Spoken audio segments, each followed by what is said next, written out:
That's a big deal.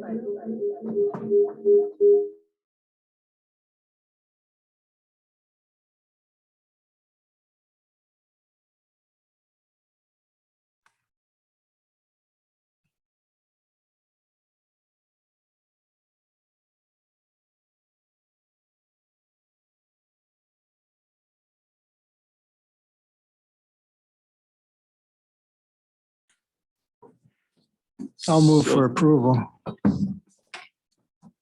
of the minutes. Okay. Any second?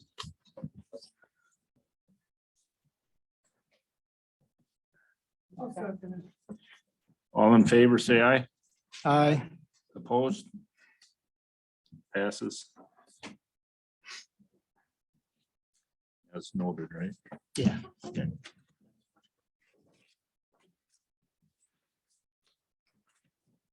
Okay, we'll move on to public comment. Is there any public comment? Nobody wrote in or mailed in or, No public comment that I'm aware of. okay, no public comment. We'll move to the sustainability report. And today we'll have a guest from Stout. Get your name right? Abrina. And I will let her speak on the efficiency of the county. Just gonna hand everyone a What's that copy. I was looking for a place for her to have a microphone. It's just a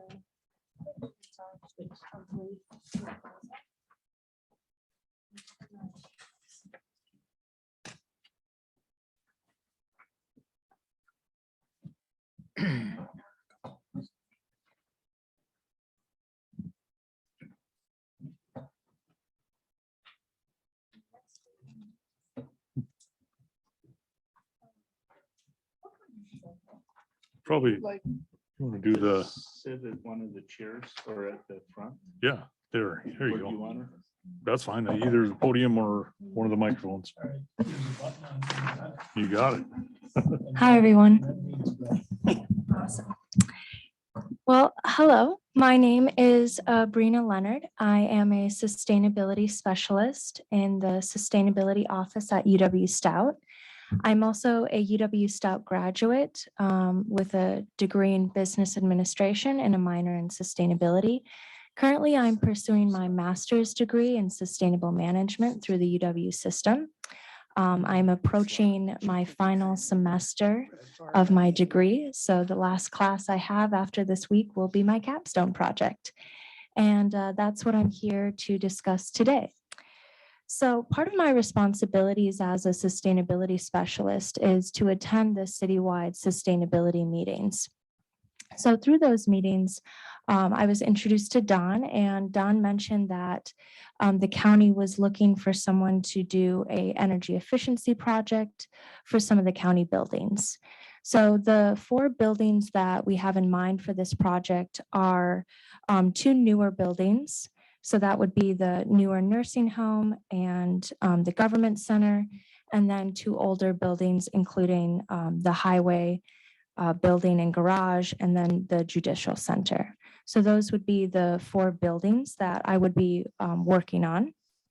And essentially, the goal of this project would be to make energy efficiency recommendations, prioritizing high impact, low cost projects and recommendations. So to just give a little bit further information on that, essentially I would be taking an inventory of each building to establish a baseline so that in the future, the county can use that information to compare, CO2 emissions, energy efficiency from year to year. So what I would essentially be doing is I would create a profile for each building. So I would have to access utility records so I can understand, the amount of electricity these buildings require. And then I would divide that out by the fuel source, different occupancy of the building, how many people are working in the building, Typically in these situations, you would evaluate if the building's being used to, manufacture any type of product. In this case, I'm assuming that most of the buildings here are providing services. So we wouldn't evaluate anything for manufacturing. But essentially, I would have from May 31st to August 12th to complete this project. And I would be able to present to any stakeholder groups necessary when I'm done, including this committee. And, establishing the baseline that's necessary for measuring improvements in the future, I would be able to use a tool that's provided by the Department of Energy. They have an algorithm that is runs a spreadsheet that they have designed to help companies build baseline portfolios, just like the one I would be working on. So as long as I'm able to evaluate that algorithm and make sure that it would be appropriate to use in this situation, I would go ahead and use that Excel tool, which would be really helpful in this case, so I wouldn't have to build my own tool. But further than that, once I am able to find out the amount of electricity that's being used, and I would be able to estimate, future recommendations and future reductions for energy use and CO2 emissions. I would essentially be able to take the data I collect and put it into a program that's called Power BI. That program is used to build reports and dashboards that could be displayed on, a website, for example. Could also be used to create reports for internal use. So I would be able to display the data that I've collected in a very visual way, so that it's easier to communicate with stakeholders. If you read through my brief proposal, it does include some more details. But essentially that is the scope and goal of the project. I have conducted, similar audits like the one I would be conducting for UW Stout. I did a informal plug load audit. So I went around every single university building and I tracked all the plug load equipment, which is essentially appliances, put that into a spreadsheet, calculated how much energy those appliances were using.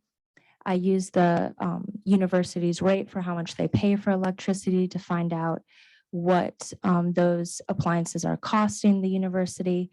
In my case, I was specifically focusing on old fridges because as you all probably know, older fridges they pull a lot of energy and they cost a lot of money. So in that case, I used my calculations to make the argument and provide essentially a return on investment for purchasing new equipment for the university. So that was reviewed by the Vice Chancellor and several committees. And then our Energy Committee was charged with creating an AP that would be establishing kind of a procedure on what appliances are allowed on campus, and then also going deeper into laying out a fridge replacement plan to get all the old fridges off campus and get new ones in. So that's just a little brief history about some of the experience I have related to this. I do have a business degree already, so I'm very close to actually finishing my master's degree as well. So I know how to, conduct myself in a professional manner and would be able to handle a project like this. Any questions?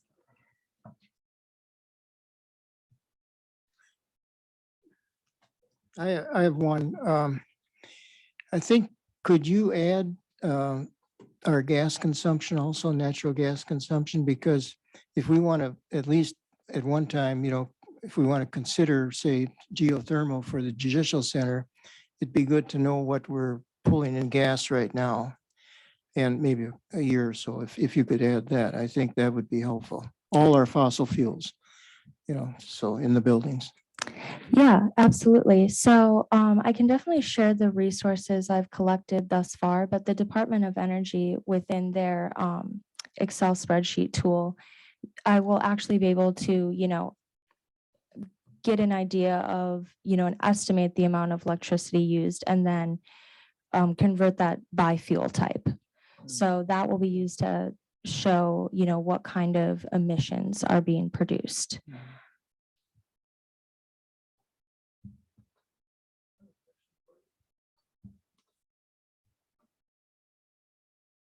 So it'll be all electricity then, not the fuel for heating and that, correct? So I would also evaluate, basically get kind of almost like a construction portfolio of the buildings. So there's different things that affect efficiency, as you all know, the heating and cooling systems, what type of windows you have, building materials, all these things kind of would play into the efficiency of the building. So I would do my best to take a portfolio of as much information I can gather on these buildings as possible, and then use that to create the baseline.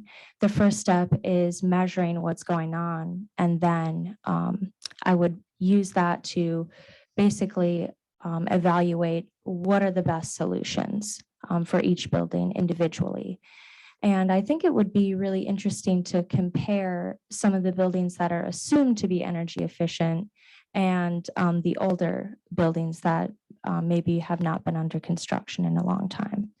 So I think that comparison would be really helpful for the city. And you could, use that to implement a number of different solutions. Off the top of my head, I think, LED lighting, efficient HVAC systems, having on-site renewables. That's kind of one of those like higher up things. Having, newer refrigerators, that's a big component, and efficient appliances, of course. But I am just getting started on the proposal for this project. So right now, the class I'm in is just to build a proposal for the project. I haven't actually dived deep into the work yet. So I could definitely come to this committee on a regular basis, provide updates for the project, share new information and documentation as I go along, or I could simply come in, later on and provide my recommendations.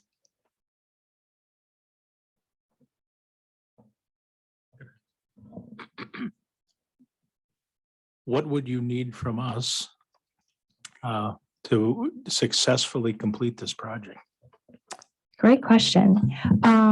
So essentially, I would need, access to information, utility bills, major energy use systems, energy use information, such as the number of workers in the buildings, building characteristics.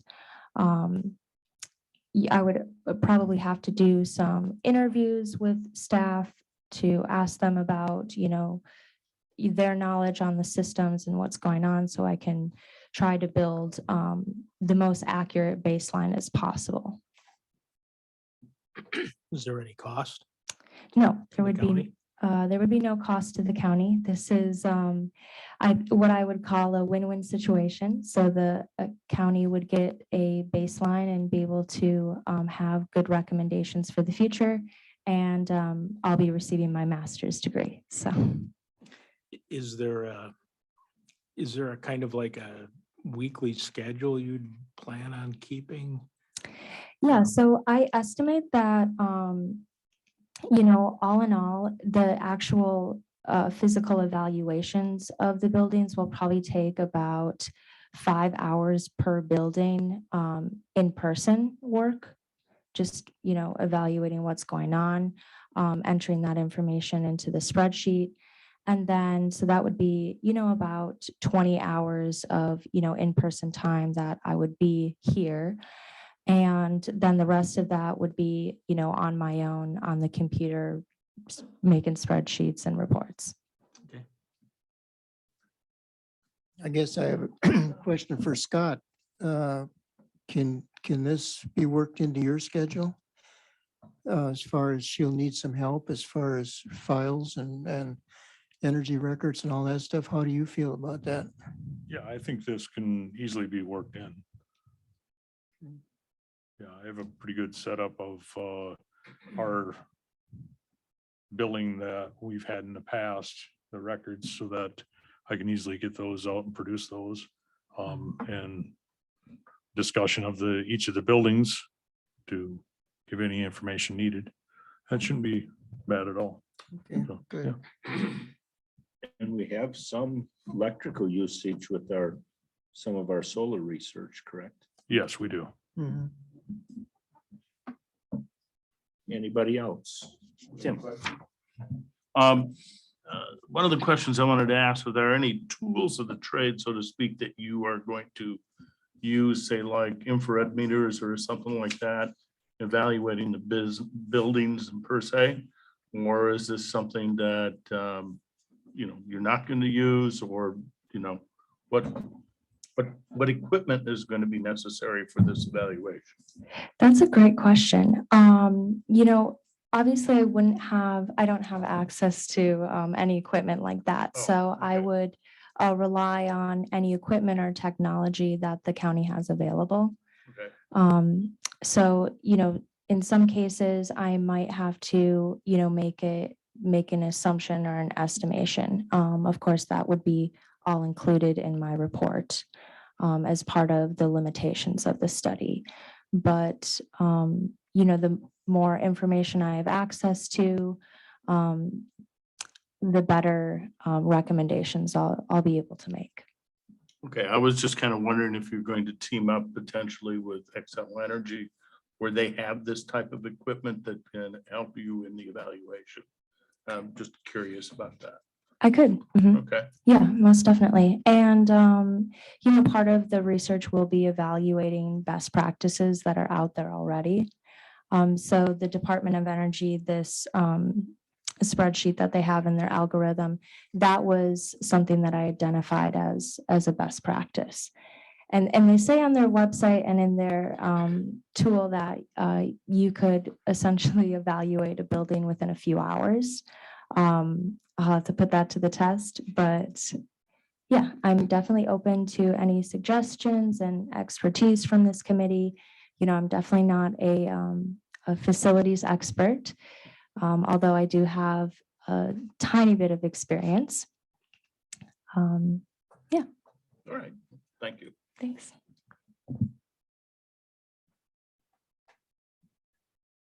Anyone else?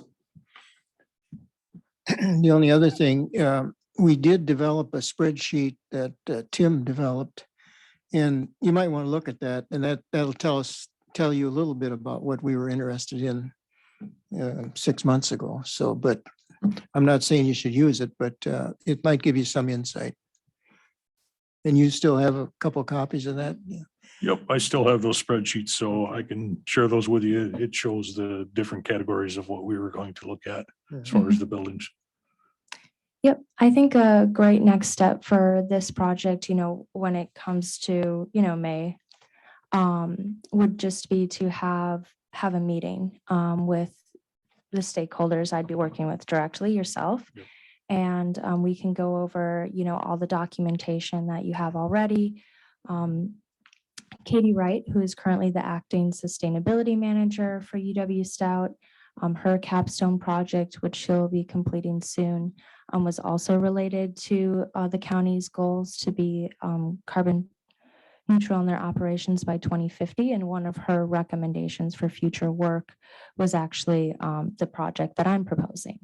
So I'll also be reviewing, her proposal and information.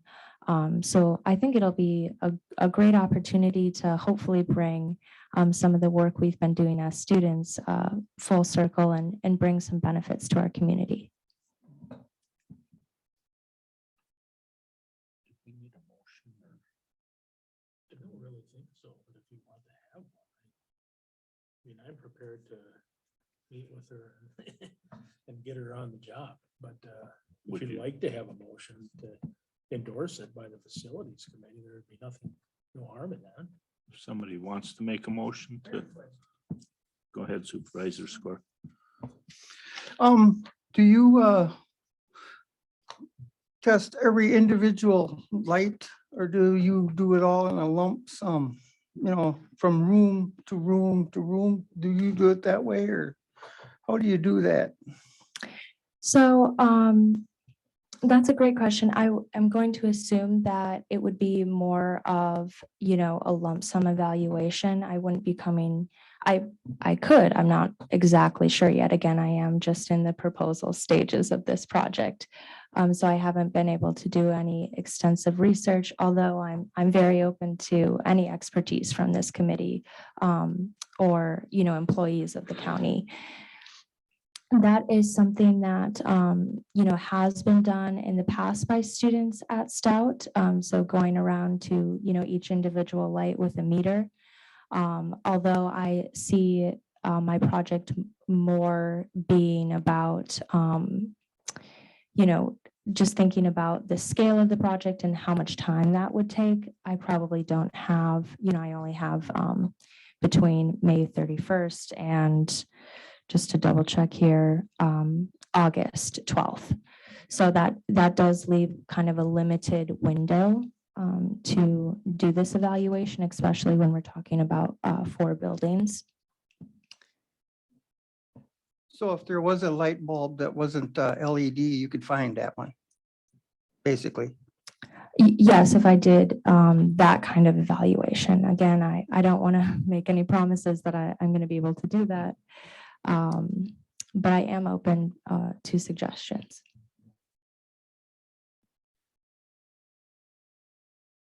Your scope is more broad than the individual items, though, correct? Yes. Mhm.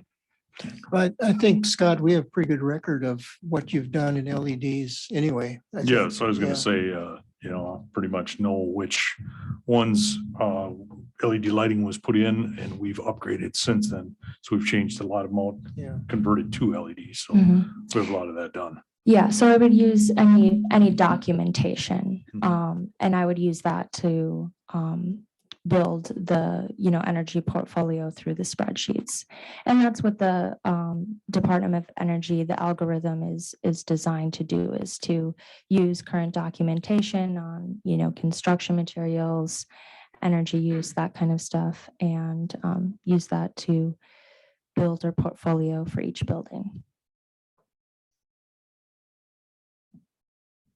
Do we need a motion to move this to the executive committee? I don't think so. I don't think so. I'm prepared as the interim county manager to ask her to come to the county to do her project. I think it would be very beneficial. There's really no cost. Staff are willing and able to accommodate the informational requests that she needs. I'm happy to hear that she's not going to be here, between 9 o'clock at night and 4 o'clock in the morning. But I think an endorsement by the facilities committee would be a wonderful thing, just, to support the project. Then I'll make a motion that we move forward with this evaluation. And Anybody second? I'll second it. Okay, a motion's been made and seconded to move forward with this study by Abrina. Sabrina Leonard, yes. All in favor, say aye. Aye. Aye. Opposed? Motion passes. Thank you, everyone. Have a good night. thank you. Thank you. Thank you. Before you leave, stop over here and give me your contact information so we can have a Zoom meeting or something. I'm sure if you want to stop at the meetings, we would love to hear an update, and if not, it's okay either way. Yeah, I gotta go right in front of me. Is there any other comments on the sustainability?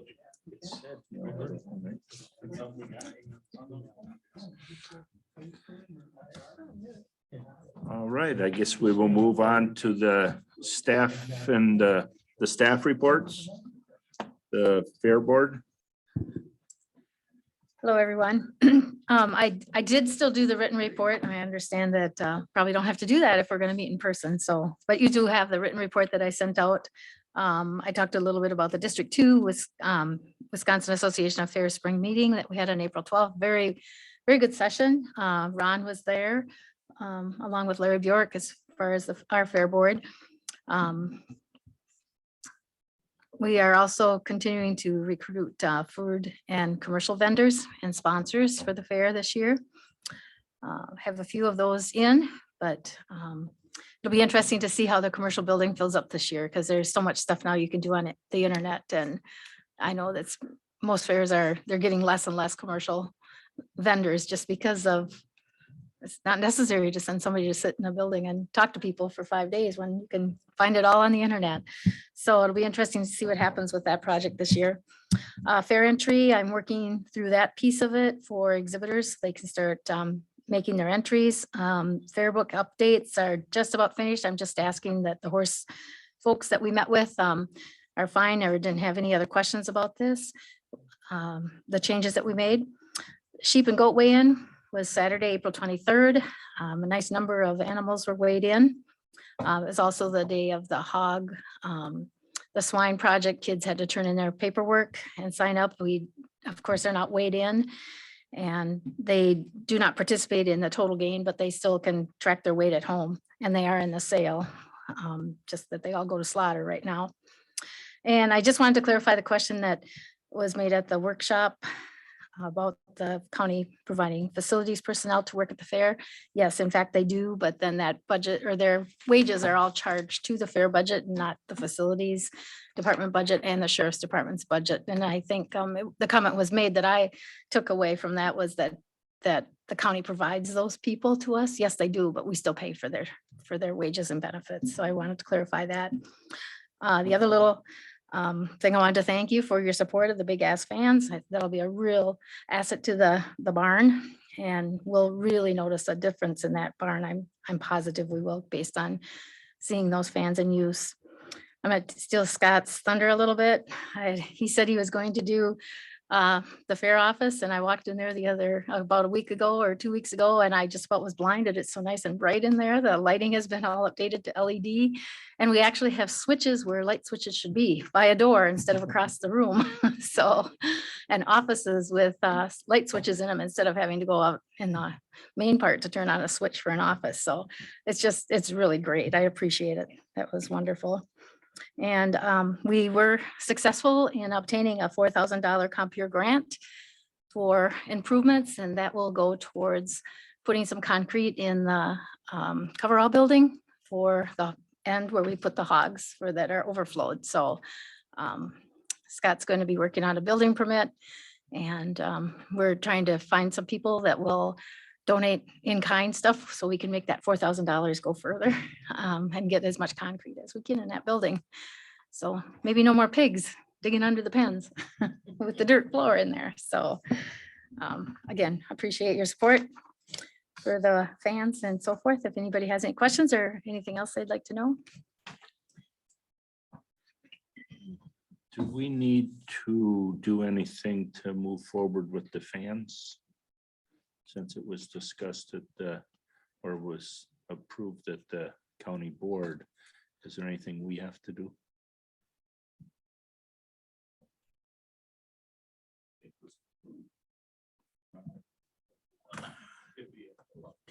Conceptually, distribution of the ARPA funds. Conceptually, distribution of the ARPA funds was discussed and it included a couple of distributions or a couple of projects, including the fans. Go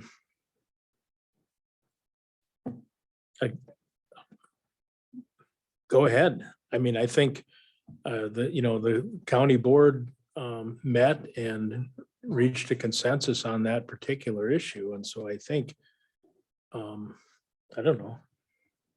What do you think? I mean, I think it certainly wouldn't be inappropriate for the committee to approve it.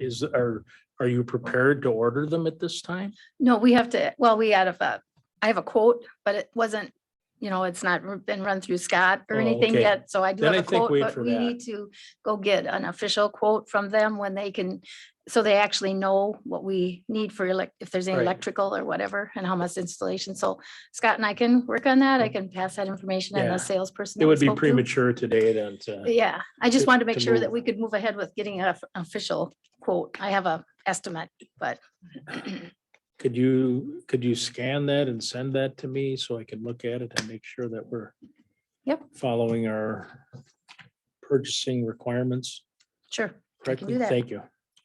We still need a quote for the electrical, correct? Correct. Yep. Or any installation costs, and they can provide that. But that was included in that 40,000 should cover that. He told me an approximate figure. So can we have a discussion on this?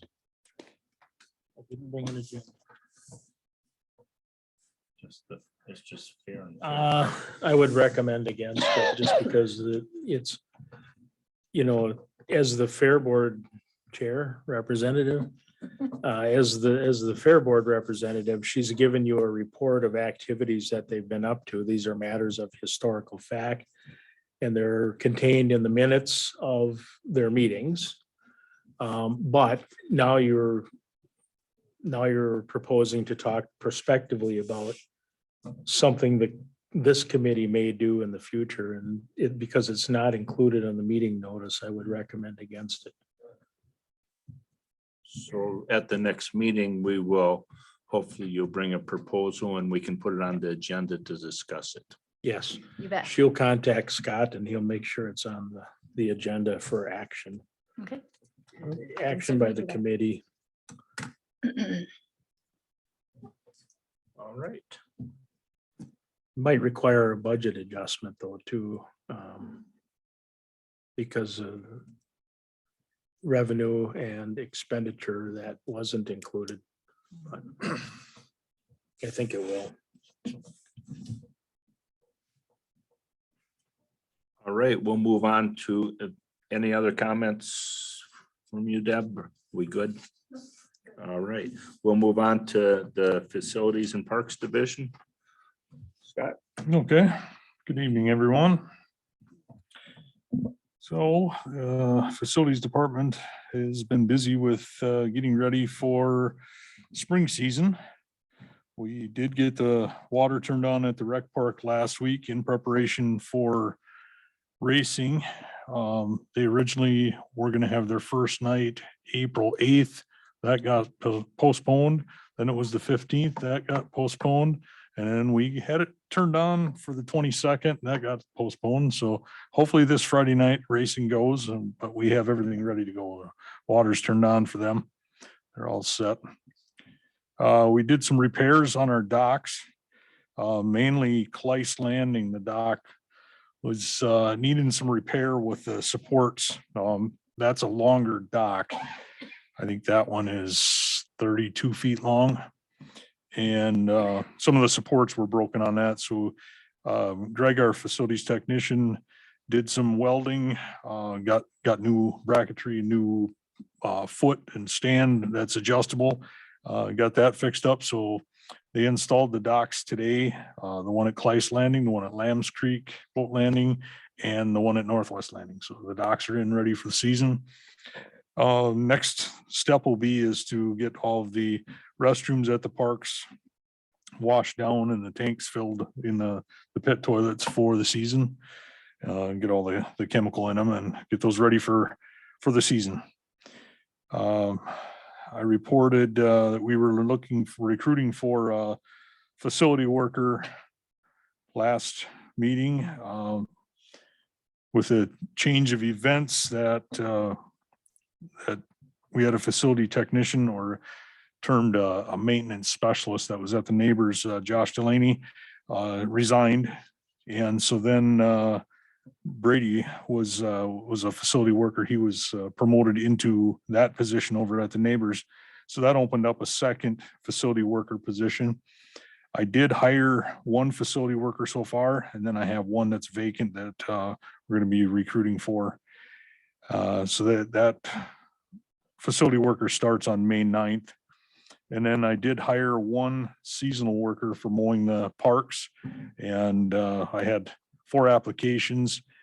2 of those did turn down the position. And one withdrew his application. And then the 4th one, I got hired. So I'm gonna do some advertising for another seasonal worker, so we can get 2 of them for mowing the parks this summer. As Deb said, the fair office, we did a little upgrade on that. It was getting pretty dark in there with the old T12 bulbs. So we did put in some LED bulbs in there. And it also, whenever that building was built, they placed light switches in bad places. For instance, the 2 rooms that they go that are separate, one is where they count the money.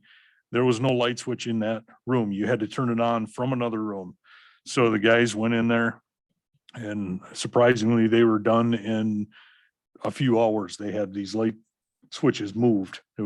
Turned out to be a relatively pretty easy job. So now the light switches are in the actual room where they turn the lights on, or they're at the entrance to that room. So you're not walking across the room in the dark trying to find the light switch. So it's a major improvement. So we're glad of that. Thank my guys for their good work on that. Got an update from the Colfax range. They had inquired about, they want to put in a well. They're going to drill a well out there. I think we talked about that at the facilities committee in the past. They're going to go ahead with putting in a well. And then what they had inquired about was using the pit toilet as a drain from the clubhouse, have a sink in there and run it to the pit toilet. And it came out that that was not code to do that. So they couldn't do that. So their options were is to put in a holding tank, or eventually they want to put in a sewer system at the range. And they opted to go ahead with putting in a holding tank. If they put in a holding tank, and then when they go to do the sewer, that can be off of that holding tank. So they're the last I heard, they said that they're going to go ahead with that holding tank. So it'll be an upgrade to the Colfax range. Menominee range, I brought in their, gave you guys their report last meeting. And then the blue sky blocker. I don't know if any of you are familiar with what that is at the range. They have, so out from the shooting booths, out from that, they have a structure that's built that is 8 feet high. The bottom of it is 7 feet above the ground. And then it goes up from there 8 feet. And it goes a span across in front of the shooting lanes. What that's designed for is to catch any stray bullets. So they don't go up over the hill and go out of the range and go flying off. This structure was built back in 2017. The lower section of it has gravel in it, and then the upper section has rubber in it from recycled tires. And then there's plywood on the outside. And then inside there's 2x8s that go across there. And then the inside of that is where it's filled with gravel or the rubber. And this catches the bullets. What they've been having a problem with is the plywood sides of it have been swelling out and letting loose. Some of the screws have been letting loose. And so they had one section of it that all the inside stuff, the rubber and the gravel, actually spilled right out onto the ground. So I was out there the other day, check this out to see what they're doing, and they're repairing it themselves. And we're going to help out with them with our tractor and loader to help get that material back in there. But they're working on rebuilding it and going to take a section at a time while remaining open at the shooting range. So they'll just have those lanes shut down at that point. And then get this thing rebuilt and get it back to what it should be. And then what they want to do from there is sell off advertising spaces across that board so that they can have some more fundraising to put back into the range. And then it's advertising for different people. Those guys are doing a really good job out there. They're continuing the upgrades. They have a pile of limestone rock out there. They're gonna put alongside of one of the paths that goes out. It's kind of that ditch that goes across there. But they continue to do a lot of upgrades out there and really doing good for the city, for the county. They're telling me that they have people coming from Minnesota all the time over. One guy came over for a few hours and he was from, I think it was Northfield, Minnesota. He came over for 3 hours and donated his time working on the blue sky blocker. And then these people give donations to the range too. So it's a really good thing they have going there.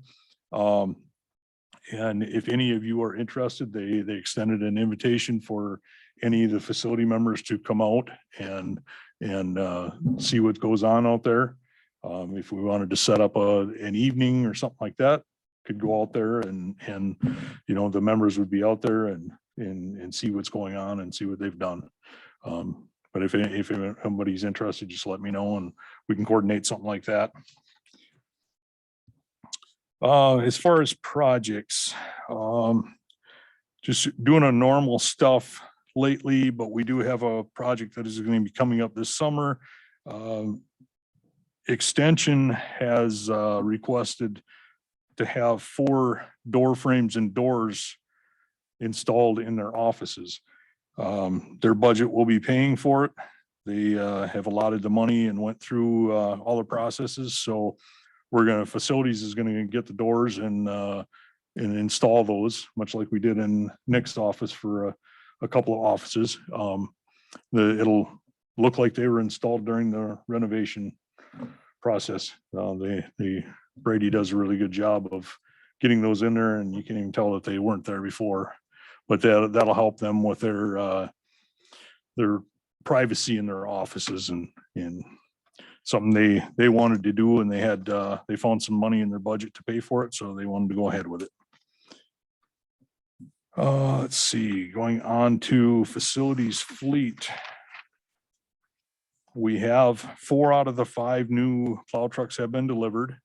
We're waiting on the 5th one. It says it's in delivered or in delivery state going to the dealer, but it hasn't shown up yet. I don't know how long that's going to take. And from there, I reported that our 2018 Ram plow trucks that we turned back in would be going back there and then sold. I did check on the website today and it looks pretty good on there as far as making money on those. I had reported that the Malibus, we had $65,000 of equity credit with Enterprise at the moment. Then we were going to wait and see what these trucks brought. And, my calculations, what I see is that out of those 3 trucks, we have another $65,000 in equity credit. So that's a very good thing. I'll be meeting with Enterprise and then find out our options of what we can do with that. And I'll bring that back to the committee and we can decide where we want to go with it. I also will be meeting with Enterprise as far as planning the replacement of our 2 fleet vehicles. We have 2 2018 Grand Caravans that one of those is in the upper 40,000 miles. And the other one was pushing 40,000 last I knew. So we'll be looking at those as far as replacing those, what our options are to get those down the road and get new fleet vehicles for that. So out of all of the facilities fleet vehicles, our oldest is a 1991 Dodge 1-ton truck. And we've started to have some issues with having to do repairs on. So that's one of the things that I want to explore options of what we can do to look at upgrading that truck. I'll research options and bring those back to the committee and let you guys know what our options are. We can make a plan from there as far as what to do. And as far as financials, I didn't get anything printed out for financials. I watch them regularly, closely, and things are going on track for financials, but I'll have a report for next month. I'll have the actual printouts. I'll get them from Sarah and have those for you to hand out to you guys so you have them all. And as far as energy for, the only thing there is the Eagle Point Solar, and I have not nailed down a time with them to get the interval data readings that we need over at the neighbors. That's the last thing that that I heard from them, is they were gonna schedule a time, and I have not gotten a time scheduled with them yet. I think that is everything I have. Any questions? I just have a comment, or I got another way you can save some money. Maybe some of you heard of this. It's a movement that started last year, I guess, No Mow May. Where various cities are saying you don't have to mow your lawn in May because you are helping the pollinators, basically wild bees, because there's little flowers in there and stuff. And I was wondering, maybe we should think about that. And some of, Menominee, I think, hasn't relaxed there that I'm aware of, but there are Green Bay, Appleton, a lot of the cities in Minnesota are saying, okay, we'll look the other way. We won't eliminate our mowing ordinances, but we won't complain if you let it grow for a while. And I thought, well, we'd save some transport all the way to those county parks. Maybe we could let those go a little bit. And maybe maybe we wouldn't want to, right out in front here, might want to mow that, but we could probably relax a little bit on some of the back 40s. So it's just a thought, but I was kind of intrigued by it. Sure, interesting. Yeah, and you'd save some fuel, you'd save some time, you'd save some traking back and forth to all those parks. I'm gonna try it. I mean, of course, my grass is mainly Creeping Charlie and white clover anyway, but Sure. so it's something that you might want to think about.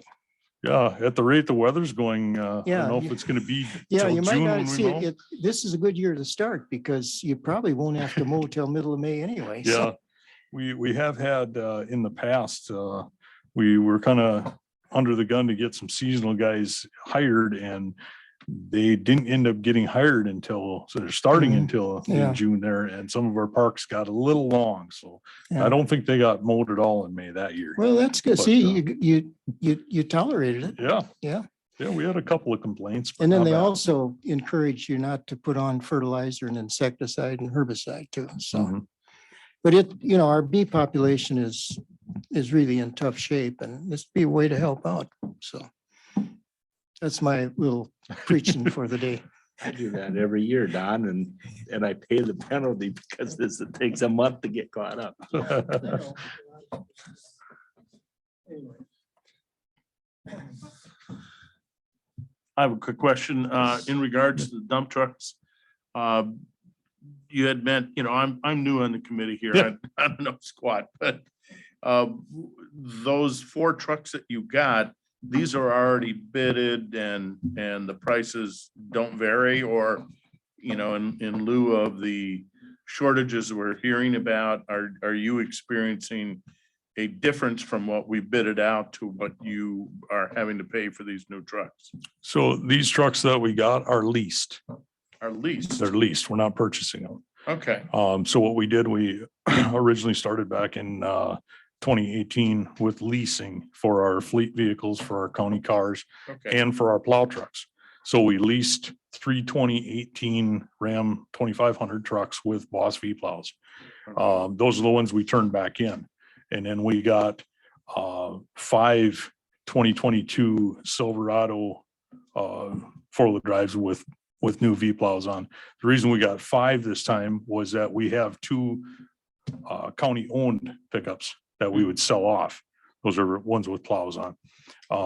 But the way it's looking, it was a good thing for us with the Malibus turning them back in, and the resale on used vehicles being so good. We came out good there. And now with the Rams that we sent back, sold those, and we came out really good there. So as far as price fluctuation, there isn't one because it's set up in a lease. We have a monthly payment that we pay. In that, this 5th truck, I don't know what the deal is with the shortage on it or the delay on it. But we did get the other 4, so we're in good shape there, and we're able to send the Rams back. Now we'll just have one more coming. All right, So, yeah. so the leasing, in your estimation, is well worth the effort for that then? Right now, we're seeing it, yeah, especially with this. I looked at the Malibus when we sold those back and they sold them. We paid out $88,000 over, I think it was 44-month period. Mhm. That's what we paid out for payments for those 6 Malibus. Okay. And we have $65,000 in equity credit there. Wow. So the difference of the 88 to 65 is what we paid in 44 months. So it was pretty cheap county fleet vehicles. Okay, all right. I haven't All right, done the thank math. you. I haven't done the math on the Ram pickups yet, but I'll have to do that and see what that comes out as too. So All right, thank you. any other questions? I guess I got a question. Are all of these vehicles gonna come due for recycling at the same time or getting a new lease at the same time? No. Okay. So what happened was, with Enterprise, with these leases, we have it set up that we can go a full, if it's on a 5-year lease, we can go that 5 years. But like with the Malibus and with the pickups, we did turn these back in early under the recommendation from Enterprise. They look at the best, when you can get your best resale back out of it, we turn them back in. So it's a difference of time. It's not exact set time when they would come due. The Malibus, we ordered those last August. Prior to that, last August, they were supposed to come in. They didn't come in until January. So our lease didn't start until January, more than 6 months past when it was supposed to start. But we can stagger all those anytime. Okay, any other questions? Then we'll move on to corporate council report. Corporation council. No, I don't have. Oh, there's none. Yeah, I don't have anything, I guess. I mean, I do, but it's also. What I have is also covered under the next item on the agenda, so. Okay, then we will move on to G, consideration for action to be taken by the committee, camping in the county parks. Okay, I think I came to committee meeting a couple of months ago. And talked to you about alternatives for ordinance regulation of camping in county parks.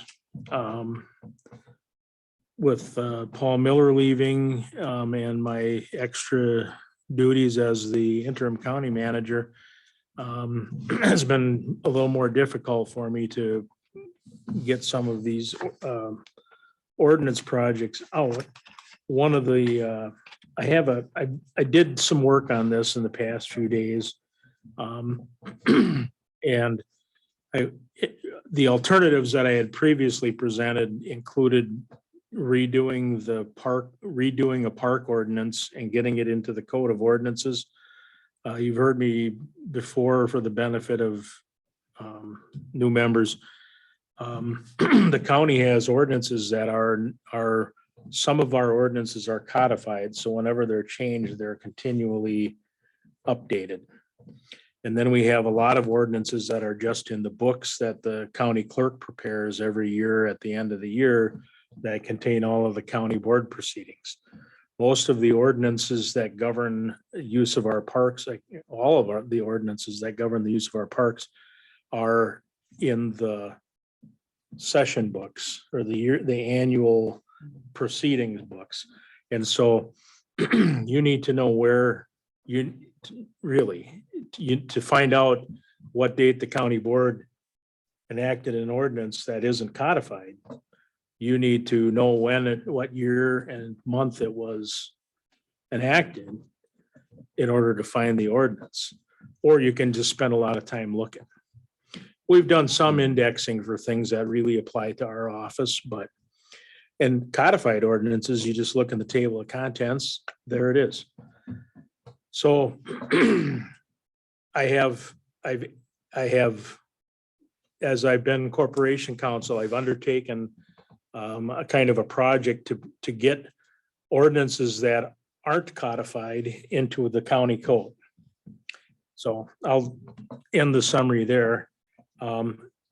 It's still a work in progress. So one of the alternatives was to try to do that. There are a lot of things that could be covered in an ordinance that governs the use of county facilities and real property that's owned by the county and, dedicated or intended to be used for recreational or park purposes. I don't really, right now, I don't have time for that. And I know the committee has been looking for a response to a specific problem, which was we had somebody who lived for quite a long time, I think. Or at least it appeared that they were living in a mobile home or in a camper in one of the county parks. And that situation's been rectified, but the discussion came up because a question was raised, well, what can we do to regulate this? We can't have people just moving in and parking in county parks and living there. They're intended to be used for residents and visitors to the county for recreational purposes. And so what I'm proposing is to have you look at an ordinance that would not be codified, not yet, because it'll, at some point, it'll be folded into a chapter of the County Code of Ordinances. Chapter 11 is the one I've got in mind. And it would cover facilities, parks, and shooting ranges. So we have regulations regarding the use of facilities too. And though they're not really in our code of ordinances, they're in the session books or the annual proceeding books. So that stuff needs to come in. And I really, right now, I don't have time for it, and I have to update the ATV ordinance to make it to add provisions that the sheriff is requesting. And I need to update it to include some additional ATV, UTV trails that the highway committee is requesting. And then I've got a couple other larger ordinance projects that I need to move forward on. So what I'm proposing is that I would draft an ordinance for you to look at that would cover the basic things. Some of it is just some of it is easy to put in and it's logical to put in, but it wouldn't be codified, but it would cover camping. And so I'll just summarize what I have so far and then talk about what I need to do yet. It'd have a section defining what camping is, what a park is, and what a person is. So we can use those words later without explaining every single usage that it applies. Park hours, I would include that. There are ordinances that are not codified. Here, I've got copies of them that are addressed specifically to park hours for the rec park. There's one specifically for is it Laura Ingalls? Oh, Caddy Woodlawn. It's one addressed specifically to the Caddy Woodlawn Park, and then another one addressed to all of the other parks except for 22 Mile Ford and Myron Park, I think. So I'd bring those in. Then I would talk about camping. Camping in another section, camping would be restricted. It would be prohibited in county parks except as described in here. The facilities manager would be authorized to issue camping permits to groups for educational purposes. There was some discussion that I think the Boy Scouts used one of the parks, Yes. to do a camp out. And so it'd be a simple matter of, them asking you for a permit and you could give the permit.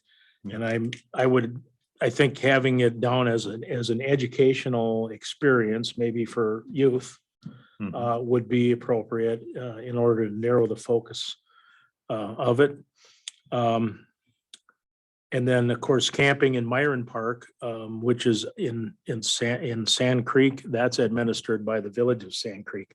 We have a lease with them, and they take care of the park. They take care of managing the camping activities. Fire, and I'll talk with Scott about this when I get a draft in, and he can give me guidance on some of these things, because I'm sort of shooting from the hip on some of this stuff. But fires, basically no campfires, or no burning rubbish of any kind, no campfires except in designated spots. I don't know if we have them. No disturbing private property from a county park. So you can't stand in a county park and do things that are annoying to neighbors or damaging to their property. No destruction or, no destruction of county property in the parks, no littering, waste disposal. So there'd be a rule in here that no person can basically bring garbage in from the outside and do it. We had at, was it Lambs Creek?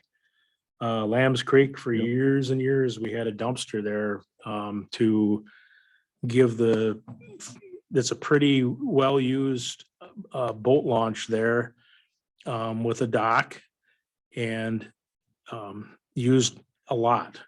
And there are actually people in the area who stopped their trash collection service during the summer, and then they just drive over to Lambs Creek Park and throw their garbage in the dumpster. I don't think we have a dumpster out there anymore, and that's the reason why. But anyway, so there would be a prohibition on waste disposal, like bringing garbage into county parks and getting rid of it. No sales or commercial activity prohibited. No person shall peddle, solicit, or conduct business or operate concessions in any county park without written permission. Which I think would come in the form of a resolution or something like that.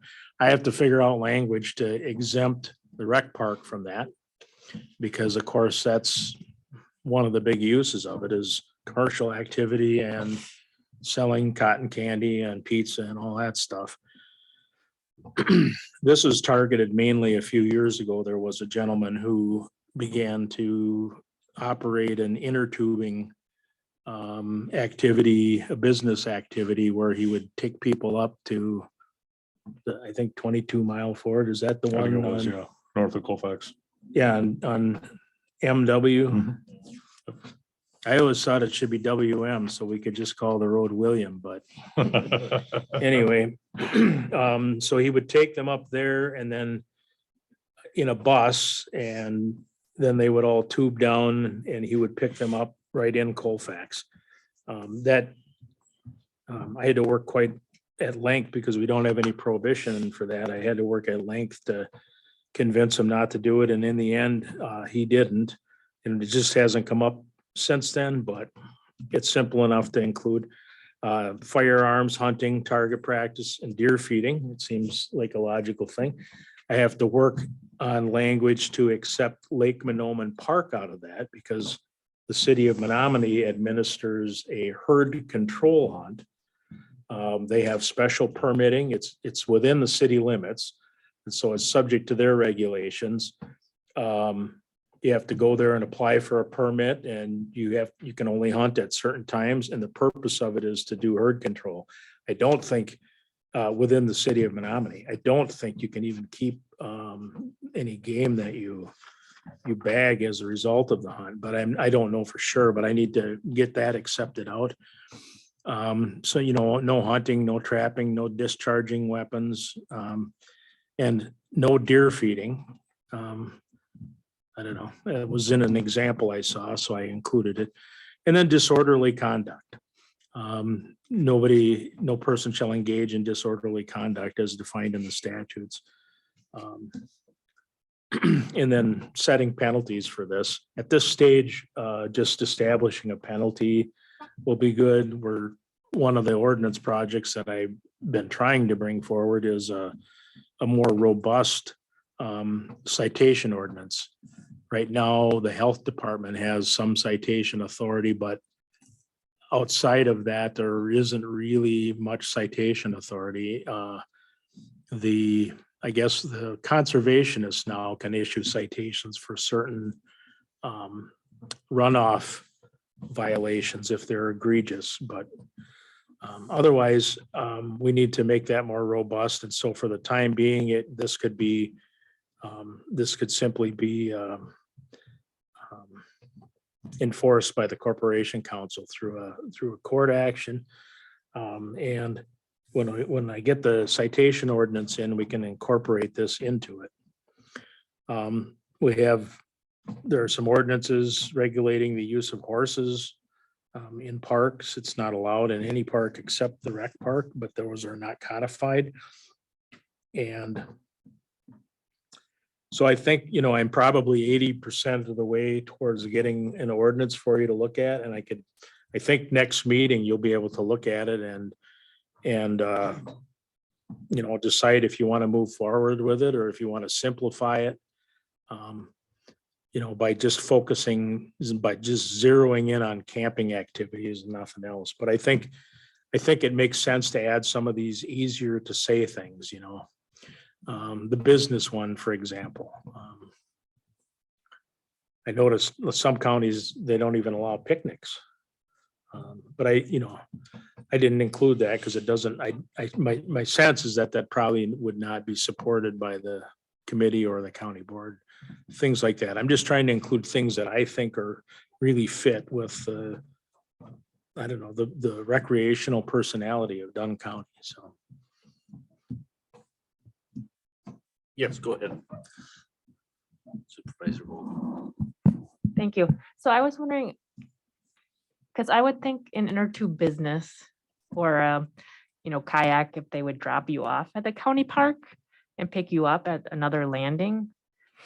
So if they were doing their business at a separate location, that would be okay to do or not? Not the way I have this written. I mean, you can think about it if you want, and we can, discuss it more. If I recall correctly, they were planning on having, I think they were going to have a truck there or something with beverages to sell. And it's one of those things where, and of course it's a political decision, but it's one of those things where if if there's a foot in the door is not closed. And there are so many places where people could drop off, you could get an easement from somebody who owns property along the river. So I have it written so that you can't use it for the conduct of business. But if if there are examples or things that you can think of that you'd like excluded, I can certainly work around that. Okay, because most places would use someplace else on the river to drop people off. Right. Thank you. It turned out it wasn't a successful venture anyway. Go ahead, Supervisor Lino. Yeah. One of the other recommendations I would have is that if you're in a camping situation, large fireworks is an issue. I mean, this day and age, you get these big boxes like this. It's not just a couple lady fingers here and there or sparklers, but I mean, if you're dropping multiple large box fireworks, I mean, you're going to be disturbing the entire side of the planet here, I think. That's an excellent suggestion, and I thank you for it. It'd be very easy to include it in the no firearms, no fireworks. Yeah. Just not allowed. Yeah. And, I don't have a problem with the little stuff, but these big things are, It's pretty easy to get your hands on yeah. high quality bottle rockets and other things Mhm. nowadays. fun stuff. It's not any more illegal than it used to be. It's just easy to get them. You can go to the fireworks. So the law is written so that if you have a permit, you can get them. But when you go to the place to buy them, if you don't have a permit, they'll give you one right there on behalf of the municipality that they're in, and then let you buy your fireworks. And I think they tell you to go to City Hall or whatever to make it formal. And no one ever does. Supervisor Keeter and then Supervisor Score. Thank you. I was just wanting to follow up on Ann's question about how does the state give a license, for instance, going down the Red Cedar River from Menominee to Downsville? Now, there's all kinds of tubes on there, and that's a commercial outfit. Do they have a permit to do that then, or? That I don't know. Yeah, The river, once you're in the water, you're in a public owned, state owned, public waterway, and you have a right to be there because the state owns it. People can't own it. You can own up to the water. Some of the best yeah. trout fishing that I ever had was probably about 25 years ago. The DNR had temporarily changed the rules so that the access included the not the ordinary high water mark, but any high water mark that you could get. And so it was really easy to walk in from a bridge. And even though you're on a farmer's land, you could be 10 or 15 feet away from the stream, but you'd still be within the area that's protected for citizens of the state to be on. yeah. So it's a really, it's a comprehensive and complete right to be on the water. Mm. Once you get your foot in the water, you're okay. But they drop these tubes off at the 29 bridge, Highway 29 bridge, right at the trailhead there. Yeah. And then they pick them up, usually at Downsville, there's a little landing there too. So that's land. So they must, unless the state just lets them do it. maybe. They may, Yeah. I don't know who owns the land and I don't know what arrangement they have. Supervisor Score. I know there's parks all over the county and, like I drove by Sand Creek on Highway 64 by the Red Cedar River. Is that considered a Dunn County park or is that a park that's owned by somebody else? You got these little parks in area. Then there's another one on Highway 79 just south of Carnesville. It's just a little plot of land. South of Connersville? or Yeah, north? it's between Boyceville and Carnesville. There is some recreational land owned by the county. Just a little bit north of the Tiffany Town Hall? Yes. There is some recreational land that's owned by the county there. It was purchased or donated, I can't remember which, decades ago, I think. It abuts some Department of Natural Resources land and it's dedicated simply to recreational use. So like you can get in and out of there for fishing on the Hay River and. Well, the one over by Sand Creek, that looks like where people get on kayaks and tubes and stuff at the Marion Park. And Myron, then they yeah. go all the way down to Highway 64 and then they get out there. Is that one of our parks? It's not one of our parks. That is a wayside on Highway 64. Oh, okay, it's a wayside. That would be state owned. Okay. Well, that makes sense. then. And and I would differentiate it. It's likely not a commercial activity. My guess is that people put in at Myron Park and spend their day of fun going down the Hay or Red Cedar. And then when they get there, they get out and that's just one of the things they do to recreate that day. So on bringing up what Supervisor Vogel talked about, if they drop off all the tubers on the road, can the tubers walk through the park and get in the water? Maybe. I mean, is that something that we would care about, or is that something that we would address? If you, I mean, if you'd like to make an exception for businesses that are recreational in nature, I can craft language that way. I wouldn't recommend it though, because like I said, once there's a foot in the door, the door is not shut. You know, I could add a few words to it, I think, if I sat down and considered it, you know, earlier in the day. I could probably come up with some language that would capture that. I mean, we're not going to be able to stop everybody from doing everything that they shouldn't do by ordinance. We're just trying to make, the truth is, even despite what you read in the paper and see on the news, on TV, most people follow rules. You know, and so if you have one, they follow it. Usually whether they agree with it or not. Any other questions? Supervisor Score. I kind of like that where you just put a sign out and say no camping. No, That was one of the options that was discussed. and then add some posts along the parking lot so they can't go past it. That's gonna require some budget money from the facilities department. Yeah, I kind of agree with Ron. It's getting kind of complicated. But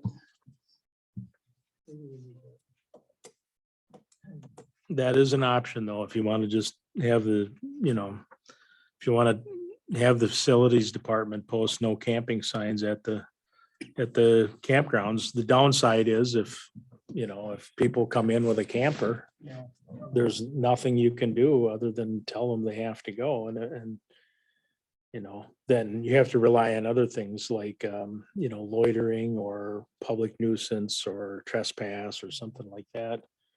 I mean, there is a limit. You can't just move on to county property and take up residence there. I mean, how long was this other individual that was there? I mean, were you talking like all summer that they basically pulled in and hung out? I don't know. Scott, do you recall? My understanding was probably a few months. A few months? Yeah. Whoa. Well, Okay. I work with a guy and he goes to 22 Mile Ford fishing all the time. And he said that he's seen this trailer there pretty much the whole summer. Okay. Yeah.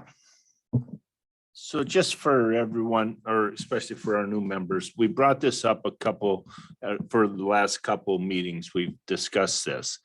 And it was discussed whether to just put up a sign that said no camping, or to, is it really an issue, or don't just kind of ignore it. And what had been decided at the last meeting is we were going to move forward with an ordinance, because there was too many gray areas and there was no way to enforce it without an ordinance. There's no way that the sheriff's department can enforce it or even issue a fine. If somebody wants to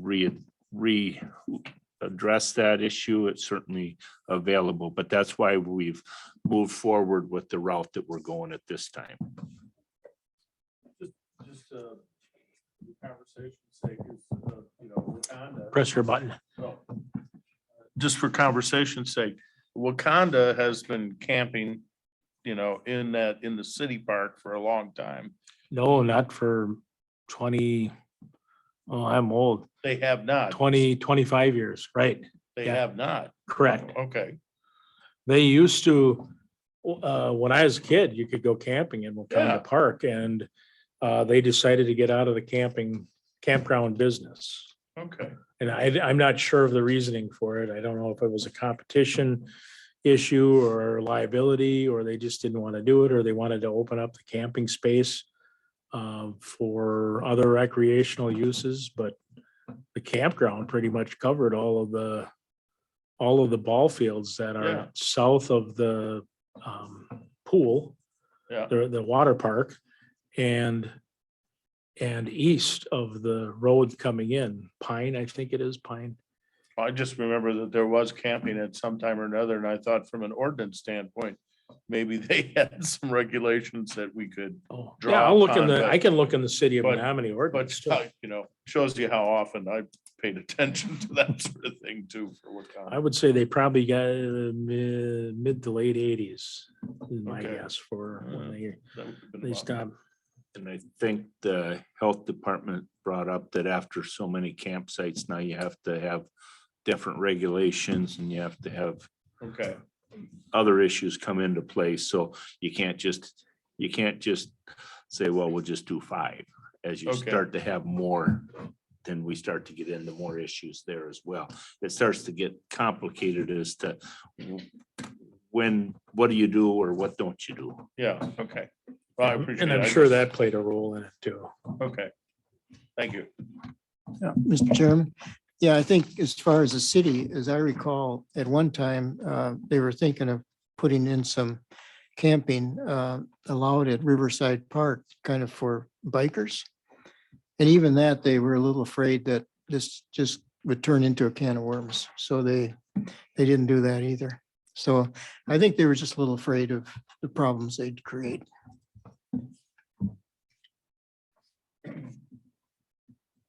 Any other discussion on the ordinance that we're working on for the county parks? Anything else from you? sir? I really am pretty sure, not 100% sure, but pretty sure that I'll have a draft for you at your next meeting.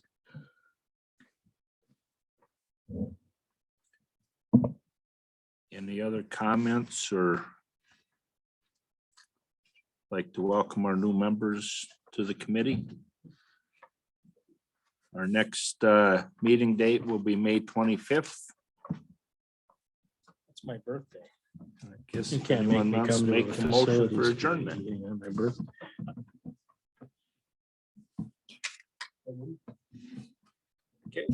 All in favor? Okay, we are adjourned. Just adjourn it. That's right. Okay.